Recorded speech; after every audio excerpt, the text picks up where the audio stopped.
O ano letivo está chegando ao fim e os municípios já se preparam para 2018, alguns com mudanças que preocupam os pais. A falta de vagas em creches é um problema que atinge a maioria das cidades. O Ministério Público está de olho nessa situação. Ribeirão Preto atende no total 47 mil alunos da rede municipal de ensino. Para o ano que vem, a Secretaria da Educação promete fazer uma reorganização nas escolas. A política é privilegiar o atendimento em período integral até o maternal 1, ampliar vagas do 2 e também das etapas 1 e 2. Só que se não fosse a pressão dos pais de alunos da EMEI José Carlos Sobral, a unidade ia deixar de ser integral em 2018. As famílias se manifestaram semana passada, fizeram abaixo-assinado e a prefeitura voltou atrás da decisão. Hoje, a cidade possui 4 escolas de educação infantil que funcionam em período integral. O Plano Nacional da Educação ela aponta no sentido de que as redes públicas municipais e estaduais devem ter, até final de 2024, pelo menos 50% das suas escolas em tempo integral para atender pelo menos 25% dos alunos, né? Então, nós temos que caminhar no sentido de aumentar o número de escolas em tempo integral e não diminuir. Com base nisso, eu recomendei ao Conselho Municipal de Educação de Ribeirão Preto que fizesse um estudo para verificar a situação do município e elaborar um plano de expansão do número de escolas em período integral que venha a atender a diretiva do Plano Nacional de Educação. O Conselho Municipal de Educação está trabalhando nesta questão e acompanha as possíveis mudanças no ensino público de Ribeirão para que elas atendam à necessidade da população. E que isso venha acompanhado de um ensino com qualidade. A educação não tem investimento previsto para os próximos anos, né? E o atendimento ele aumenta, a demanda aumenta. Então é como um cobertor curto, né? Você cobre a cabeça e descobre o pé. Então eles estão tentando se adequar a isso, mas isso não é o ideal. Aqui no Ministério Público existem procedimentos instaurados de 22 municípios. São problemas relacionados à falta de vagas em creches, quanto à qualidade do ensino, gestão democrática para que os conselhos municipais de educação funcionem bem e outras questões. As maiores queixas são de Ribeirão. Ribeirão Preto tem um déficit de quase 4 mil vagas em creches, né? Nós estamos em tratativas com a Secretaria Municipal de Educação no sentido de conseguir solucionar o problema, mas verificamos que existe um grande obstáculo, que é uma proposta tímida da Prefeitura em relação ao plano plurianual, que evidentemente que se for aprovado nos moldes da proposta que foi remetida para a Câmara Municipal, nós não resolveremos esse problema nem no médio prazo. Falta de vagas em creche também existe em Sertãozinho. Segundo a diretora do Departamento de Ensino Fundamental, há uma fila de mais de 430 crianças e hoje o município possui 16 unidades. Nós temos essa demanda para creche, mas o município está se mobilizando. Já houve a solicitação da construção de uma nova creche e 2 creches para ampliação para conseguir atender parte desse número. No total, a cidade atende 16 mil alunos na rede pública em 44 escolas. 15 são do 1º ao 5º ano, que é o ciclo 1 do ensino fundamental. E dessas, 2 funcionam em período integral. A nossa demanda é totalmente atendida nessa faixa etária, do 1º ao 5º ano, e não há previsão para 2018 de ampliação para período integral. Em São Carlos, são 9 mil alunos de 0 a 6 anos atendidos pela rede, sendo que 3.400 estudam em período integral ou complementar, quando a criança participa de recreações no horário contrário às aulas. Existe uma lista de espera, mas não foi informado o número. A secretaria disse que está fazendo uma reorganização entre salas mais vazias e outras cheias para diminuir a fila. Um problema pontual na cidade acontece no residencial Eduardo Abdelnur. O bairro tem cerca de 1.000 famílias e não possui escolas e nem creches. Num terreno vizinho da região, há uma placa anunciando a construção de um centro municipal de educação infantil, mas até o momento nenhuma obra foi iniciada. Quem sofre são os moradores que precisam viajar cerca de 15 quilômetros diariamente e ainda pagar ônibus para levar a criança até uma creche em outro bairro. É o dia a dia nosso aqui, nós tem que pegar 2 ônibus, né? 2 ônibus, um pegar daqui, pegar no Zavaga, depois do Zavaga levar na cidade S1. Aí tem que esperar até as 4 horas, 5 horas, esperar para sair a criança para pegar um de lá da S1 até no Mercadão, para a gente pegar o ABDNUR para ir embora. Só veio na promessa de fazer as coisas para o pobre, mas até hoje não tem nada feito aqui. Em Araraquara também faltam vagas em creches e escolas para crianças de bairros mais distantes. A queixa da população é por não ter unidades de ensino mais próximas dos moradores que vivem em núcleos habitacionais, como o residencial Vale Verde. Maria Aparecida tem 3 filhos. Há 1 ano e meio ela espera uma creche para o de 3 anos. O mais velho está matriculado numa escola, só que bem longe de casa. Para chegar até a unidade, a família toda precisa acordar às 5 horas da manhã e pegar 2 ônibus. Porque eu tenho que levar os 3, levar um e trazer 2 de volta, né? Era bom se levasse os 3, para os 3 ficar, mas como não tem vaga, então eu levo só um e volto com 2. Por enquanto eu não consigo emprego por causa que não tem vaga para eles. Já perdi bastante oportunidade. Nos últimos anos, mais de 10.000 moradias foram entregues em 4 novos residenciais na zona norte da cidade. E a demanda não foi acompanhada. A filha da Camila estuda longe de casa e também enfrenta uma jornada de ônibus para ir e voltar da escola. Transtorno de tudo, né? Porque, por exemplo, ela entra uma hora na escola. Ela tem que sair daqui, por exemplo, 15 para meio-dia. Já é um transtorno porque ela almoça muito cedo. E vai para a escola, chega lá já está quase com fome. Sem contar que é muito longe, né? E tempo de chuva, é bem complicado para a gente estar transportando. Então a falta de uma escola aqui é grande. Em Franca também tem problema de falta de vagas em creches do município. Mas a preocupação maior é com o ensino oferecido do Estado. O governo estuda fechar pelo menos 7 escolas, alegando baixa demanda do ensino médio. Se acontecer, os alunos serão remanejados para unidades mais próximas. Eu acho essa questão de fechar a escola muito ruim. Então eu estive na secretaria, levei uma proposta para o secretário José Nalini, para que não use esse termo e que não permita que as escolas em Franca sejam fechadas, mas que elas sejam transformadas em escolas de período integral. Franca hoje parece que tem 2 ou 3 escolas apenas que atendem em período integral. Se essas escolas que estão na lista para serem fechadas forem transformadas em escola de período integral, nós vamos atender toda a demanda que nós temos na nossa cidade.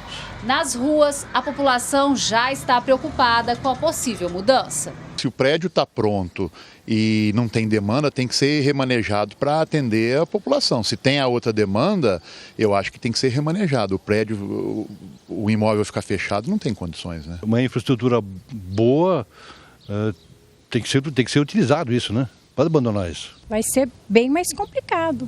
E outra coisa, escola nós já temos poucas, se fechar mais uma, complica para a população. Gislene Lopes, para o Jornal da Clube.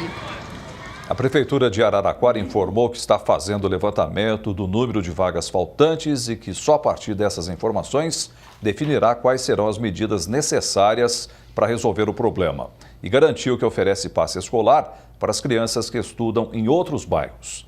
A Prefeitura de Franca informou que neste ano inaugurou 6 creches em diferentes bairros, criando 1.080 novas vagas e que trabalha para zerar a fila de espera.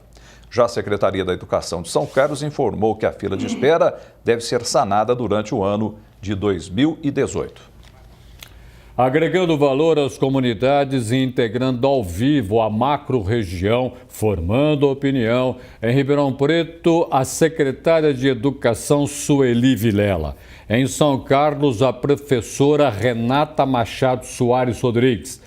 Em Araraquara, a pesquisadora em educação Maria Beatriz Loureiro de Oliveira. Em Franca, o conselheiro tutelar Marcelo Mambrini. Você aí de casa pode participar através do Facebook do Jornal da Clube, comentando no vídeo que publicamos sobre o assunto.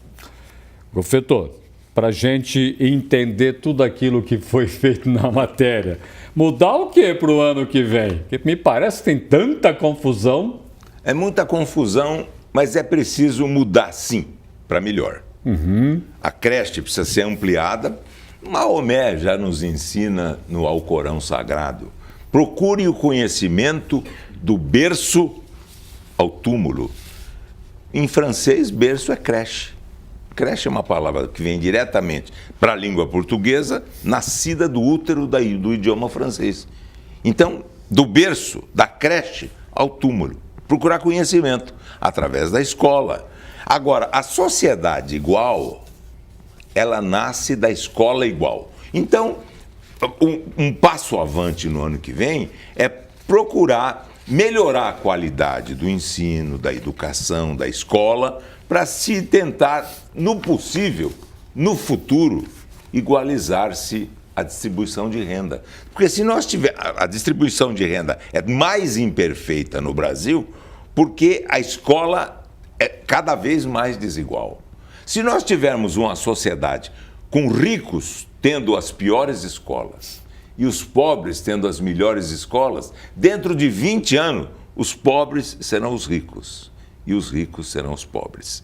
A escola é o melhor elevador social na sociedade do conhecimento quando o ensino é de qualidade. E por que essas mudanças? A marca da sociedade no ano, a partir do século XXI, vai se acentuando, é a mudança, a transformação. Por quê? Porque a escola é inserida na sociedade cujo ambiente tem como patrono o deus do mercado, que é Mercúrio. Mercúrio é o símbolo da inconstância, da instabilidade, da mudança de forma, de conteúdo. Transformar. Esse é o primeiro dado. Transformar, reformar, conformar e informar. Bom, e formar. Quem forma é a família, quem forma é a escola, dentro das duas vertentes fundamentais. Portanto, o espírito do mercado também tem que estar presente na escola, dentro do que se chama de espírito de gestão. O espírito de gestão obriga que nós perguntemos todos os dias para nós mesmos o que deve ser feito diferente da forma como nós fazíamos. Esse é o dado fundamental que deve presidir também o espírito da escola, mas mudar para melhor. Portanto, um dos caminhos por onde passa futuro é a escola em tempo integral. Portanto, essa fica, como é que falava aquele ministro, é imexível. Essa não pode, essa tem que ser imutável e ampliada. Sim. E ampliada. Com dois equipamentos fundamentais que nem sempre as escolas têm, pública e privada. O equipamento do laboratório, palavra de origem beneditina, cunhada nos mosteiros, surgidas da soma de trabalho, labor e oratório, oração. A palavra é de fundo religioso. Labor na abscissa, linkado com o irmão. E oratório com Deus. Aqui o ângulo reto, comportamento decente. E o outro é a biblioteca, sempre um instituto de beleza do espírito e do intelecto.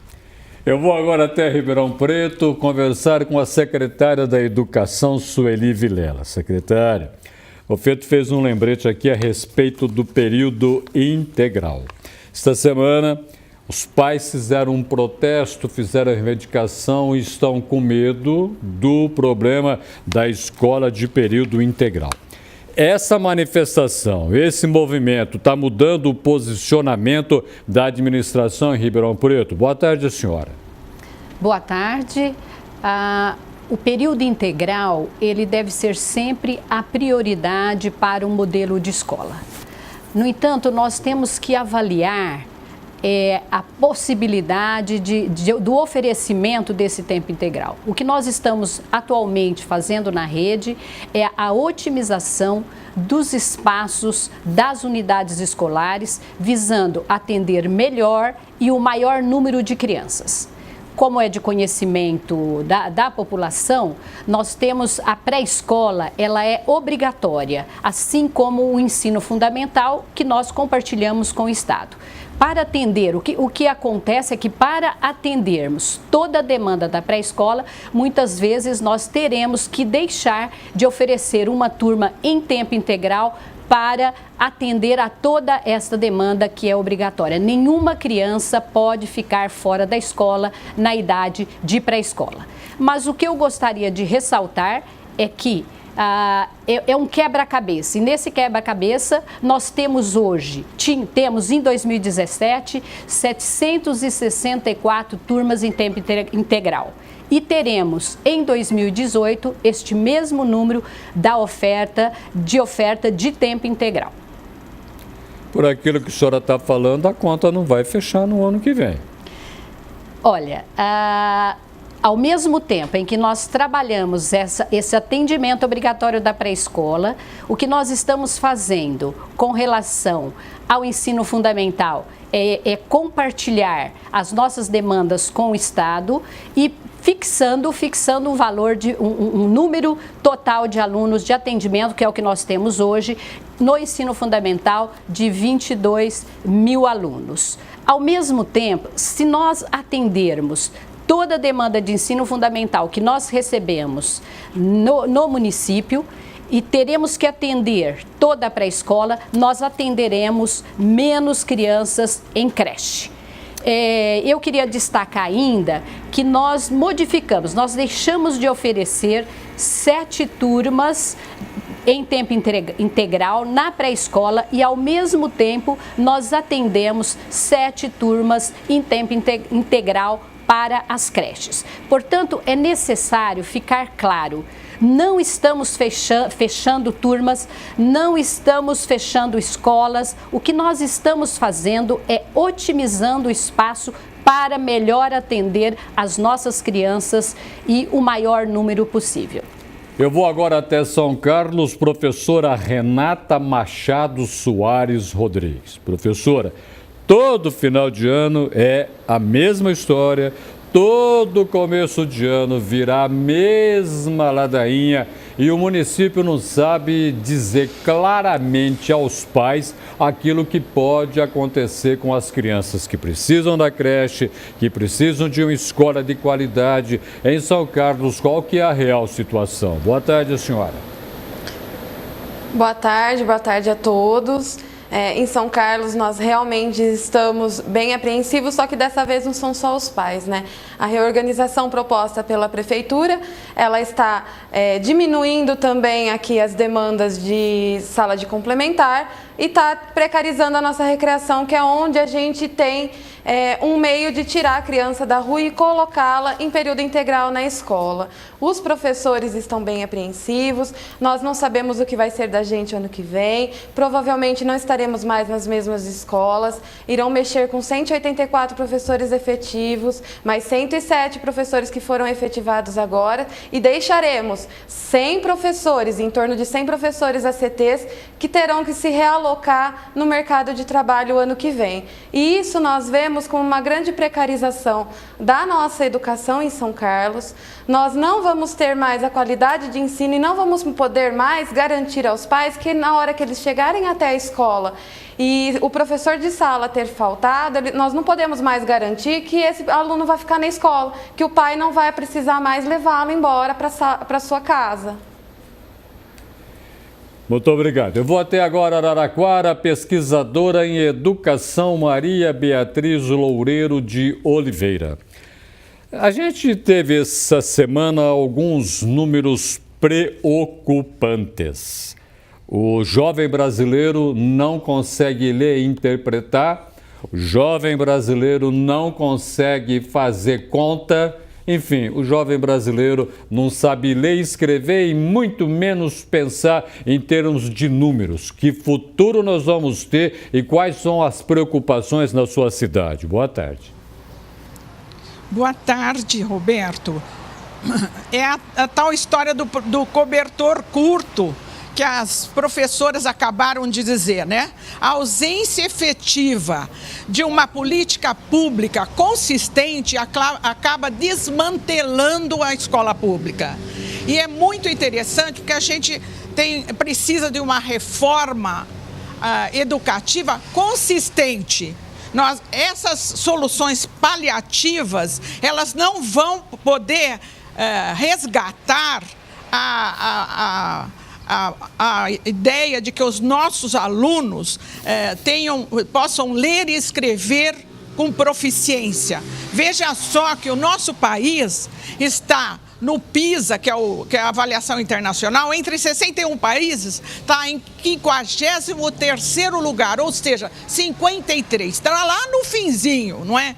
E nós tivemos também a avaliação da alfabetização, nacional de alfabetização, e 90%, mais de 50% dos alunos não conhecem português e nem matemática. Então, desta forma, a escola é um espaço de alienação, não é? Ela não é um espaço, é um espaço entre quatro paredes, é uma escola que ainda permanece no século XIX.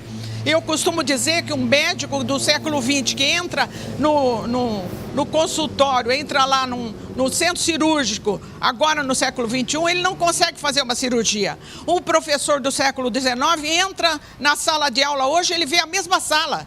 Alunos enfileirados, lousa, giz, etc. Então, nós precisamos de uma reforma consistente na educação para a gente evitar essas questões. Eu vou à Franca agora, Conselho Tutelar ou Conselheiro Tutelar Marcelo Mambrini.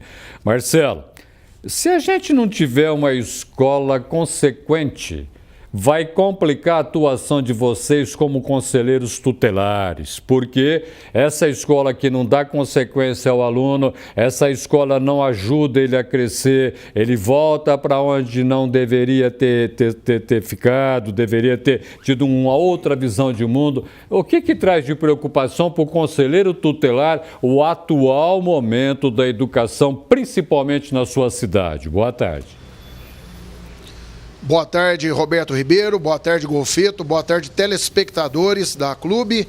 Eu quero, antes de mais nada, parabenizar a Clube, esse programa que está abordando com muita pertinência esse assunto que, lamentavelmente, também aproveito para cumprimentar as minhas antecessoras aí, que fizeram colocaram as suas manifestações, especialmente a professora pesquisadora, que foi muito feliz nas suas colocações. E com a sua permissão, quero dedicar esse programa a todos os conselheiros tutelares aqui da região da Alta Mogiana e ao meu irmão Plínio Mambrini, que está fazendo aniversário hoje em Santa Rita do Passa Quatro. A resposta é simples. A quem interessa tantas mudanças, né?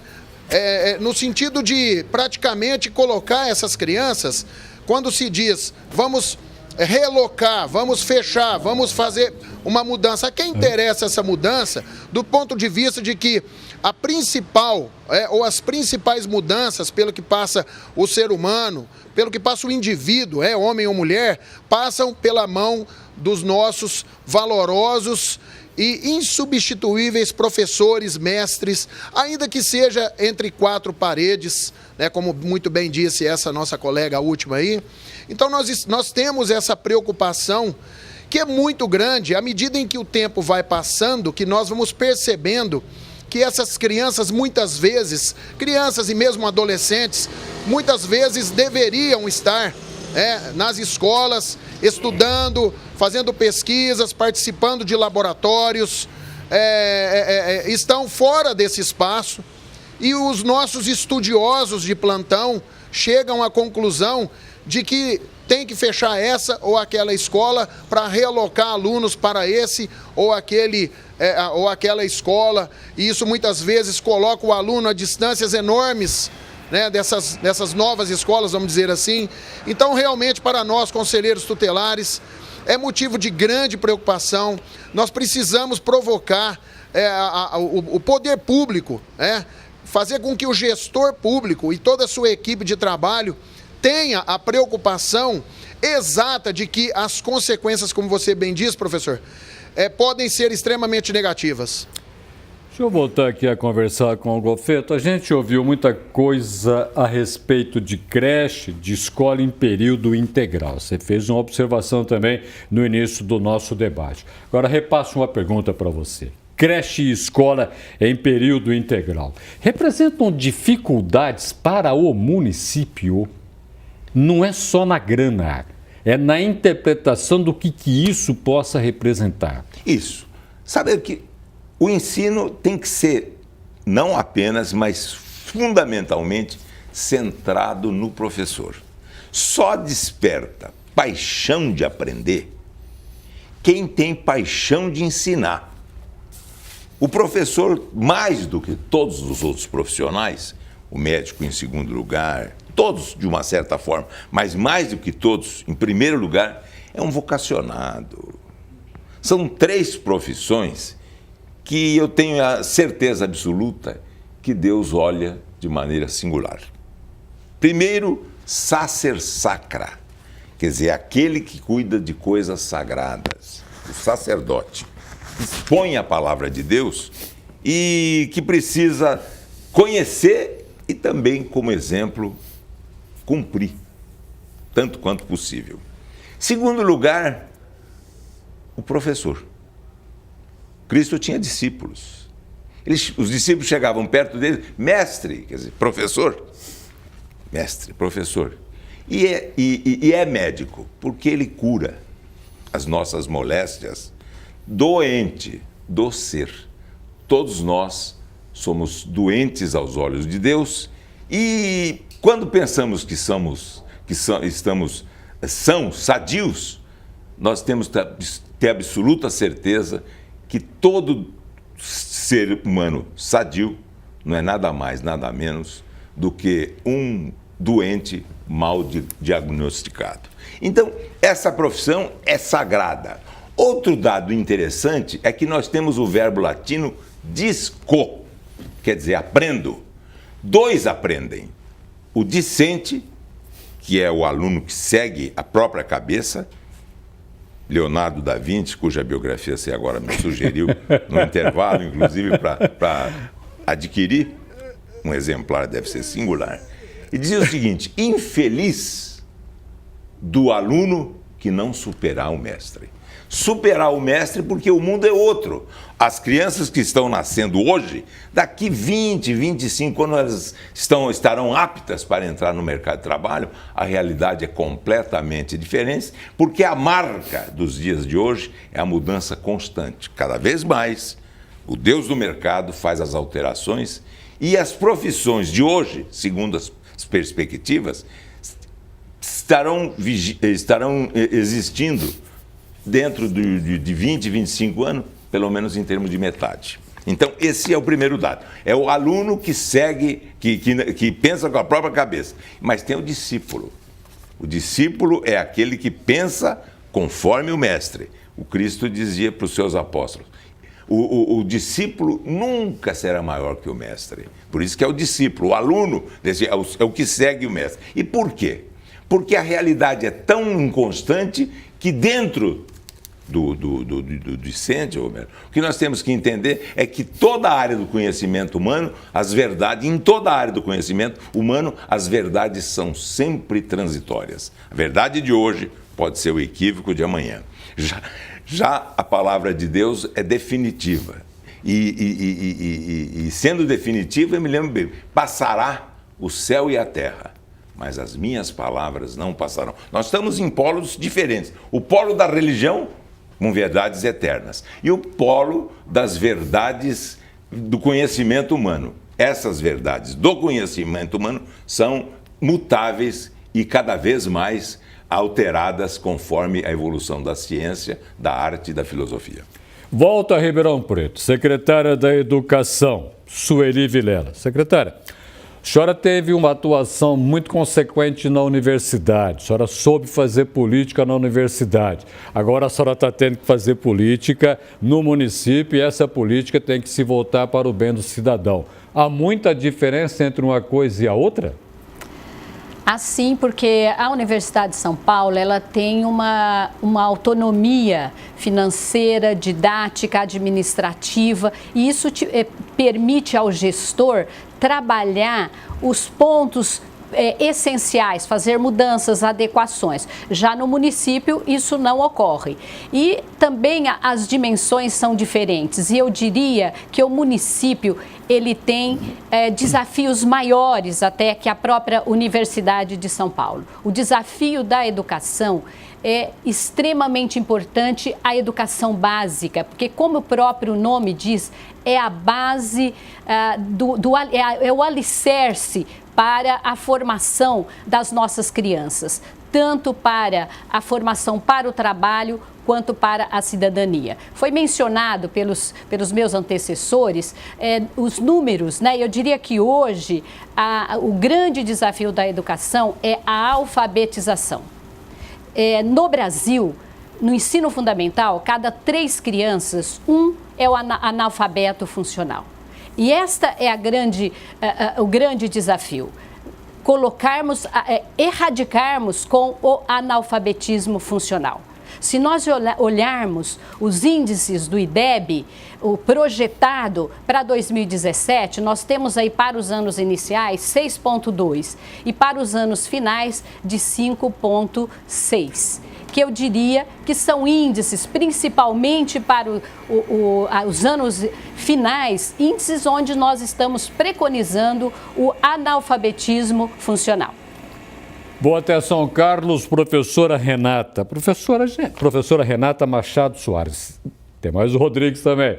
O nome da professora é um bocado grande. Eu não vou fazer pergunta grande, não, vou fazer uma pergunta pequena, então. Professora, afinal de contas, nós estamos com tanta dificuldade como nós estamos vivendo, porque a escola está ultrapassada? Não, eu não acredito que a escola esteja ultrapassada. O que eu acredito é que falte um pouco de bom senso dos nossos governantes e não tratar professores e alunos como números. Nós não somos números, nós buscamos qualidade e nós lutamos por qualidade de ensino. E nós não podemos falar que é ultrapassado, porque ultrapassado a gente colocava um monte de crianças ali e simplesmente não nos importávamos necessariamente com o pedagógico. Hoje não, nós professores, nos preocupamos sim com o pedagógico, nos preocupamos com o desenvolvimento da criança, nos preocupamos com a qualidade do ensino que estamos oferecendo a essas crianças. Nós não podemos ser tratados como números, nós não somos números. Não adianta um município atender toda a demanda sem qualidade, nós precisamos atender com qualidade, como já foi dito, e atender a população. Do jeito que nós estamos vendo, nós não estamos atendendo a população, não estamos oferecendo um ensino de qualidade. E é isso que a gente precisa fazer. Eu vou agora até Araraquara, pesquisadora em educação Maria Beatriz Loureiro de Oliveira. Para a gente entender como eu trago a família para dentro da escola e digo que a família também é importante na hora de alfabetizar e na hora de educar. Se a família ajuda alguma coisa formando o cidadão, tem que ter a sequência dentro da escola. Como é que é possível atrair para que as coisas se complementem e nós criemos, por que não, cidadão crítico em relação à escola e à política? Olha, professor, é importante a gestão democrática, porque a gestão democrática faz com que as famílias participem do processo pedagógico. Ou seja, as famílias acompanham a filosofia da escola. As escolas estão isoladas, parecem torres de marfim. Os muros estão pintados assim, estão pichados. Ou seja, a escola, que era um sagrada, na verdade, que do grego a escola é sagrado, lugar sagrado, não é? Então, essa escola, ela está alienada da sociedade. Como é que nós podemos transformar uma sociedade se nós não trazemos as famílias para dentro dos muros da escola? Se nós não esclarecemos a eles qual é a filosofia de trabalho que os nossos docentes realizam e por que eles realizam aquele processo de ensino-aprendizagem. É preciso mudar os paradigmas, quebrar os paradigmas, deixar de ser um local burocrático onde as famílias não convivem com a realidade de seus filhos. Então, a democratização do conhecimento exige que as famílias estejam no interior das escolas. Voa Franca agora, conselheiro tutelar Marcelo Mambrini. Marcelo, como conselheiro tutelar, o que você espera da escola, hein? Olha, eu quero ressaltar aqui o trabalho, a prestação de serviço que está fazendo hoje a nossa sociedade, a TV Clube, e parabenizar a professora de São Carlos, que colocou muito bem, mesmo a secretária e agora a nossa última colega que falou, com tamanha propriedade o que ocorre. Nós, conselheiros tutelares, precisamos que haja, por parte de todo o contexto, a partir da escola, que é onde se concentra, os profissionais devidamente treinados, como disse aí uma das nossas colegas aí, antecessoras, vocacionados, os professores e professoras, a própria direção da escola, em abrir realmente o contexto da escola para dizer para essas famílias: venham até a escola, participem da vida escolar, porque mais do que participar da vida escolar é participar da vida dessas crianças, dos filhos. E eu acrescentaria naquelas 3 profissões que você mencionou, Roberto, eu acrescentaria o próprio policial, que muitas vezes acaba, colhendo os resultados negativos de uma sociedade que, lamentavelmente, aos poucos a gente vai percebendo